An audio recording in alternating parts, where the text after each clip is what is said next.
So I got a challenge for you guys today.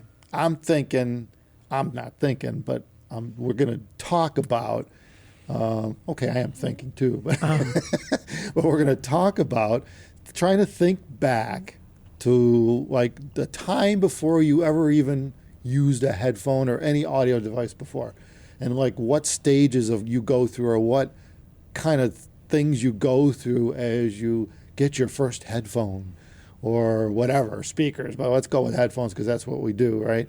And then the stages you go through, like the learning curves and all that, just step through, It's a little bit different now than it was back when I started, 40, 50, 60 years ago. Mm-hmm. And back in my day, everything had a headphone jack. So it was a little different. And it was incredibly obvious that you could just take a headphone and plug it in, because I've never come across something as a consumer that you plugged in and it didn't work. So I remember going on HeadFi back in like 07, 08 or whenever it was. And people were talking about, it was like a new tech or icon or something new. It was like an $80, $90 DAC amp dongle thingamajig, right? A little box, volume knob. And people were saying, wow, this is the greatest. It so massively improves the audio output of your laptop. And I was a little sus because I'm thinking, well, what do you mean, right? I didn't quite get at that time that there really could be that big of a difference, because I never considered the fact that the electronics would have an appreciable impact. Well, yeah, I mean, you could see that too, right? You hear the music. Yeah, it's working. It's playing. Yeah, right. Yeah, what's the difference? It's loud enough. Who cares? Yeah. Right. Yeah. And that was the biggest thing for me. I think people were saying that, and this was before I had really a high-end headphone, but I didn't really get it. I was kind of questioning it. I ended up getting one anyways, and, well, it actually didn't do anything for me. It wasn't any better than the output, noticeably to me, at least for the MacBook. But I just had... well, that's a shame, too, because chances are whatever you got was, what you probably could have done better, or probably. How would you look at it? A number of different angles. It was a waste of money, kind of, for me, because it provided nothing. You already had something that was pretty good. It was an extra box. And you didn't even know it, right? I mean, your laptop probably was doing a pretty good job. It was fine for the headphone, yeah, but they weren't stellar headphones. I believe they were Sennheiser PXC 250 or something like that. Yeah. And they weren't exactly spectacular. They were on-ear noise canceling, a couple $100 or something like that, which was a lot for me at the time. But looking back, of course, you could see all the faults and flaws with that methodology. Yeah, right. It's so much more complicated than you initially expect. Getting into it, you think, oh, I get good headphones and I'm all set. And I think a lot of people think that way. Well, I think people usually start everything at the same level, though. Say if you're like iPod or portable CD player, whatever you had, and your headphones were about equivalent performance level to the device, You didn't have like a massive $1,000 headphone with a iPod or anything, right. So you usually think, well, this works, so why do I need to go past this, I think that is the biggest thing. As a consumer, usually you have a pretty balanced system starting out because everything's pretty much cheap. It's very rare to have one thing that you spent $4,000 on, this DAC amp thing that's just the greatest, and still running $50 headphones. So usually everything you have is mated pretty well and matched pretty well. And if through your lifetime you never really notice that there could be differences, because everything's always more or less been the same level, you might not even consider that this amp could improve, the DAC could improve, or a headphone could make such a big difference. But as you move up, you come to realize things do indeed matter. And I think looking back at like a broad picture, going from really early days to now, obviously pretty deep in the headphone industry. Yeah, we're a bit spoiled, so to speak. You look at the changes, and I think the biggest ones, the standouts, are things that you thought were crazy expensive and have no value. You could see the value to someone, even if I don't personally value it. I could see why someone would spend $1,000 on something that I think is stupid, because there's always a use case and a reason for it existing. Usually, someone always values this device in some way, and you could usually kind of find value in things if you're looking for it. And I guess the question is, should you look? Does it matter to you? How do you find out what you care about, what you value, what is going to actually produce a desirable result? Because I think people they seem to start out with like a decent headphone, what they consider to be a nice headphone, a few $100. They plug it into their laptop, their phone, or whatever, and they think, I'm all set, I'm happy. And they are for a time. but then things happen. So They It's try a something. discovery thing too. That's how it was with my first headphone. I got the first high-end thing. Well, I say high-end. The first nice headphone I got was an HD650. And I was like, oh, this is, pretty decent. I had it plugged up to a mixer and then a recording interface and all that. And I had no idea what it could sound like. And I was, messing with different recordings. And I thought, oh, you know what? I can actually hear more in my recording now than I used to on my old monitor headphones. And the first time I really tried it on an amp, one of my friends actually brought an amp over. It was cheap, like $100 amp, and I thought, wow, this is not what my headphones sound like. This is totally different. And it was enough of a difference that I thought, well, I have to get one of these things. And I couldn't find a nice amp that I could afford at the time, and just ordered a bunch of parts online and built a little like IRF 510 12AU7 tube amp. And I found apparently a lot of people were doing that at the time with that same headphone, because you could build those amps for, $40. It was an easy DIY way to get into it. But I remember discovering amps, and I think that's kind of what kicked off that whole next stage. For me, it was a little different order, but similar enough things happened. I kind of sort of considered the possibility of getting into headphones because I had free time at college, and I wanted to improve what I had because I just wasn't happy with it. I was just plugging, PXC 250 Sennheisers or whatever they were into my MacBook at the time. And I wanted better sound, right? I didn't know how to do it. So I was looking for suggestions in the community. And some people were saying you could do this little DIY amp thing. Other people were saying that there's issues with that, or to noobs it maybe doesn't make sense, or just buy this thing. I think community is a big part of that. Because, you think about it, that's probably where a lot of, your growth as an audiophile came from. It's probably where a lot of my growth as an audiophile came from, was being involved in a community in some extent, because you're getting all these different opinions and people saying, oh, try this thing, try that thing. This thing will make it sound good, whatever. Well, yeah, you're talking to people with real-world experience in the same situation you're in, Yeah, That you can helps. relate to Yeah, them. yeah. That's probably the biggest deal, though, actually experiencing it. And it's unfortunate that it is quite difficult in growing so now in the current times. It's very difficult to really try everything. That would be the ideal solution, but it's just so incredibly impractical. And sometimes a few-minute audition in a loud show environment doesn't provide you much unless you're very knowledgeable already. It tends to be where you can hear most of the stuff, though, even though it tends to be not the best. It's better than environment. nothing, for sure. I mean, I think a lot of people can narrow it down at a show. I mean, you really can. I mean, you kind of, because you get the touchy-feely everything, too. Get to turn the knobs. Mm-hmm. You get to plug in your music. And, I mean, local dealers can do that, too, but those tend to be far and few between. And very few really shows have are a lot. nearby anybody either. But, yeah, that's, hopefully that'll grow. That, you'll see more and more of the traditional two-channel dealers coming on board with headphone gear and stuff like that, which, if they haven't done it already, we're way behind the times. It should have already happened. I mean, it's part of this. It's part of audio, heavy now. Yeah, it just reminded me of when I first started with headphones. Like an at-home audition was like the best thing. Because I had my floor standing speakers. I still have the same speakers. Yeah, you and now. me come from a speaker world. Yeah, so I would always listen to them, and I just had a receiver. And I bought my first, well, not high-end, but, higher-end headphones, SR60s.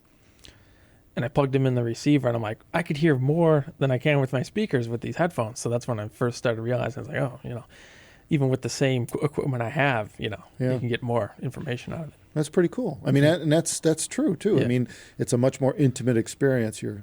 Now all of a sudden the speakers are right next to your ears. It's very different. Well, yeah. Than speakers in a room.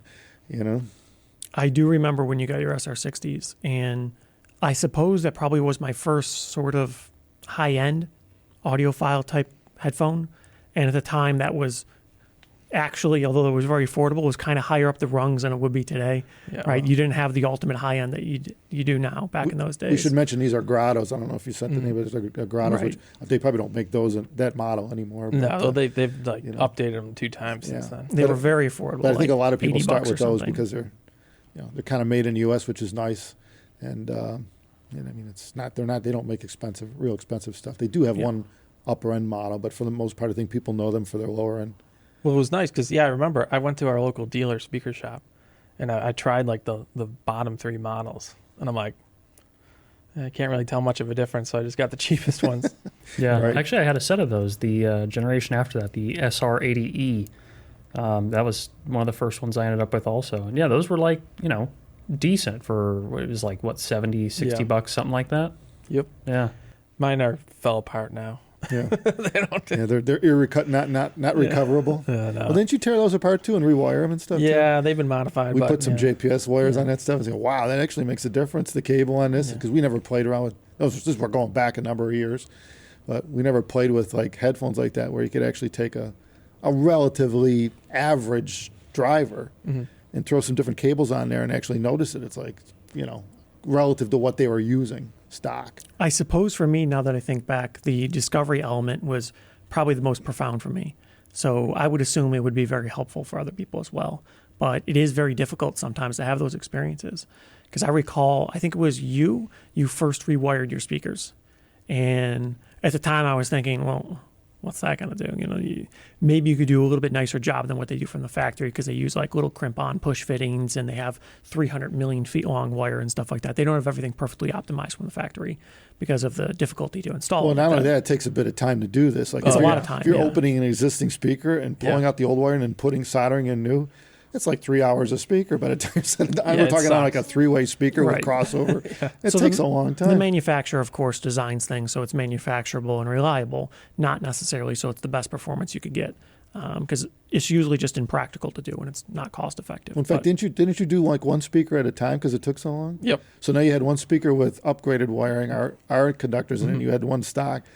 And Yep. then didn't you? I remember you telling me there was like a big imbalance now between Yeah. the left and right side. Yeah. well, that was the thing. That was It makes it so noticeable. he rewired them, right? And he only did one because it Yeah. took a while. And inevitably, he hooked it up and tried it. And I don't think he was really even looking necessarily for a huge difference there. But he I don't didn't know. tell me which one he rewired. And I wasn't paying attention. So I didn't know which one he rewired. But he called me in and I heard it, right? So he had two speakers, one that was rewired, one that wasn't. Yeah.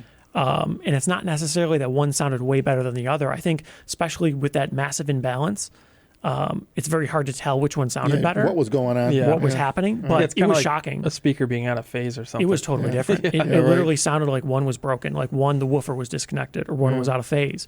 But you could see the drivers moving. It was working, and you put your ear next to it, and it sounded fine. You put your ear next to the other one, it sounded fine. But the image was totally different. Yeah, it messes with your brain. Totally different. It was shocking. People really should. I don't know you of should anybody try ever doing that. It's but surprising. Yeah, it's that's a test. That'll right there. teach you what wire does.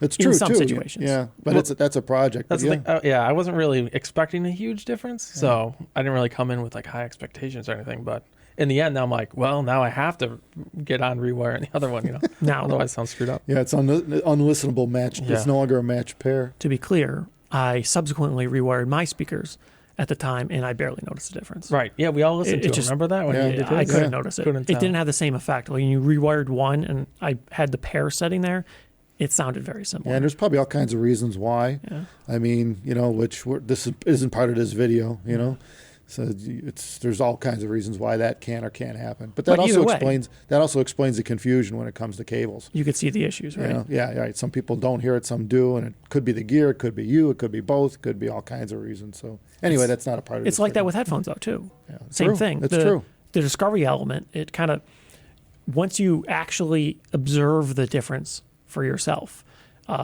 hopefully, if you're this type of person, it'll kind of intrigue you into looking further into it.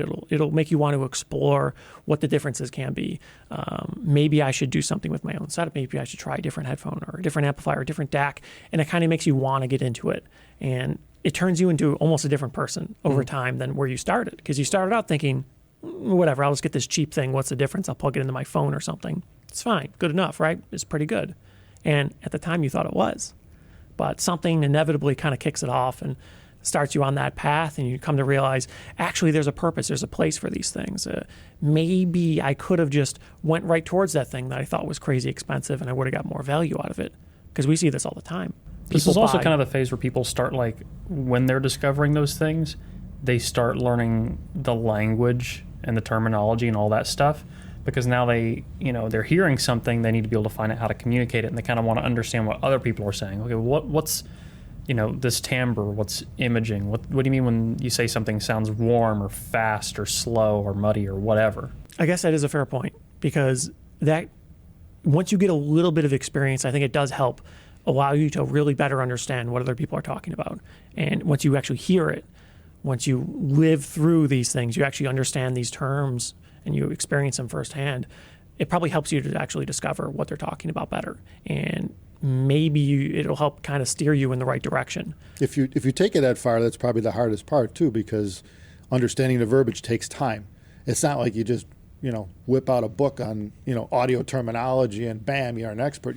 Because the problem is each of these words, like bright or dark or soft or buttery or whatever, are subjective in nature, right? So you're reading this and you're hearing it, but you don't know how to fit it into what you yourself are listening to or hearing. So that takes time. It's just so a lot of people don't. What I'm saying is because it takes time, a lot of people never get there. That's it. They're done because they never get to the verbiage. They never read it. They don't understand what other people are talking about, and it takes time. So it could be a cutoff point. Other people don't care what other people are talking about. They just keep buying shit till it's just whatever pleases them. You know what I mean? So it could go either way. But well, I guess it's about that initial spark, And since with my speakers in particular, seeing that difference, and knowing what that could be that it has the potential to be better. Yeah. You want, because then I proceeded. Then after that, I rebuilt the crossovers, changed the caps and everything. And I knew it probably could be made better. And then where Eric would probably he never did anything else with those speakers. Yeah. And that's kind of thing. That's something else to consider too, especially when you're newer at this. Is that if something didn't work out for you one time, don't assume that it doesn't work. It doesn't do anything or doesn't work. There's all kinds of reasons why things might not make a change for you. Some of them are your own personal experience levels. Some are the gear. But what I always used to tell people is, and this goes for things that did make a change too, is always second guess your system.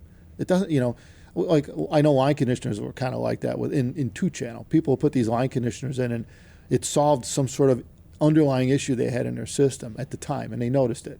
And then over years, the system evolves, better speakers, better whatever, your system evolves, right? And you always think, oh, that line conditioner solved the problem. That problem, you always plug into it. Mm-hmm. And you don't realize that, A, maybe you don't need it anymore because you got rid of the problem you were solving, or B, maybe you need a better one or a different kind because now you have a different subset of issues. So, and this goes for everything. So the best advice is to always second guess the system.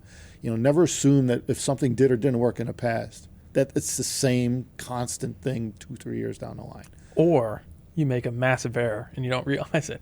Yeah. Like one time, I had a speaker cable backwards, so it was out of phase from the other one. I'm like, what is wrong with this? And I checked it, but apparently not well enough. Yeah. And one was out of phase, and I was like, yep, stupid. We used to have that like every third trade show, I think. Yep. It was common at trade. Yeah, someone would go, and it's like, what's wrong? You can't got 6 figure guys it out. setting up the system, and one guy did one side or something, one guy did the other. You don't even know what happened.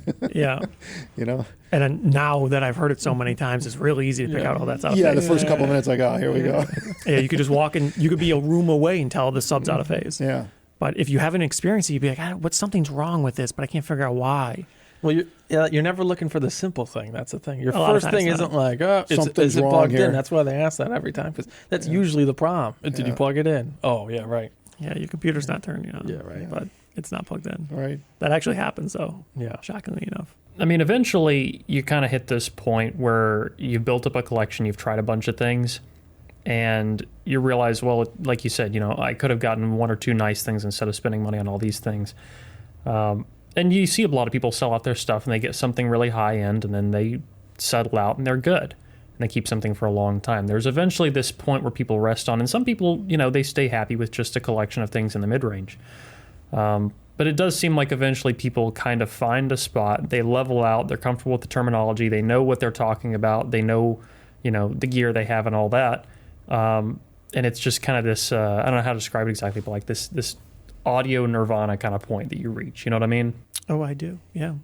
True. I remember first hearing all these people talking about their audio terminologies, trying to describe their systems, what they liked, what they didn't like, what things sounded like. And initially it just sounded like they were making it all up, right? How could I don't understand what these people are talking about. It doesn't make any sense. Seems implausible that what these people were saying is true. And I didn't hear it. It took a long time, but slowly you start to notice more and more. You hear this, you hear that. And at least for me, it was a slow change. But it kind of hit the point where I understood enough that the terminology started to make sense. I started to hear what they were saying, what they were describing for myself. And I think that really compounds how much you learn. Once you kind of vaguely understand it, you kind of hit the point where everything starts to make sense. Well, see, and that's the thing. Like, this whole thing is an education process. You got to, if you get into it, or if you want to get into it or whatever, expect it to take time. And we've all been through that. And it's in the end, it's probably the greatest experience you'll have in your life, because it's one of the few things you'll enjoy long term. You know what I mean? You really never see any people going, "I'm never listening to music again." It doesn't go the other way. No. If people stop things in life, it's probably not listening to music.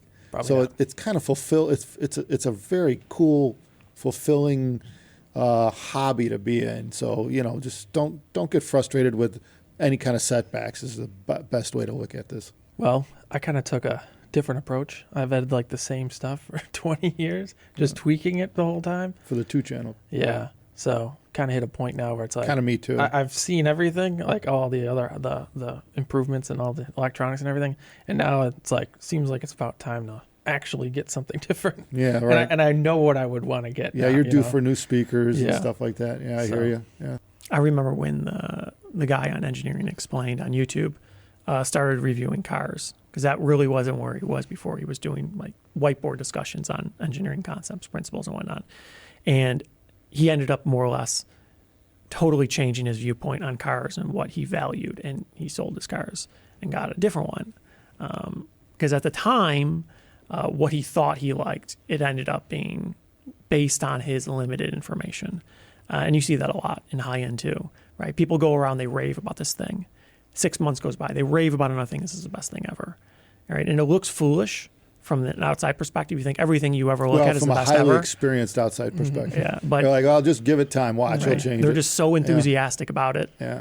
And it makes it look like they're just making this stuff up, but oftentimes they're not. They're just not taking into the context the full depth of their experiences and relaying it accurately. And in their current level of experience, it is the greatest thing they've ever heard, right, because they haven't heard anything greater, But experience matters so much in this industry. It's very hard to do it otherwise.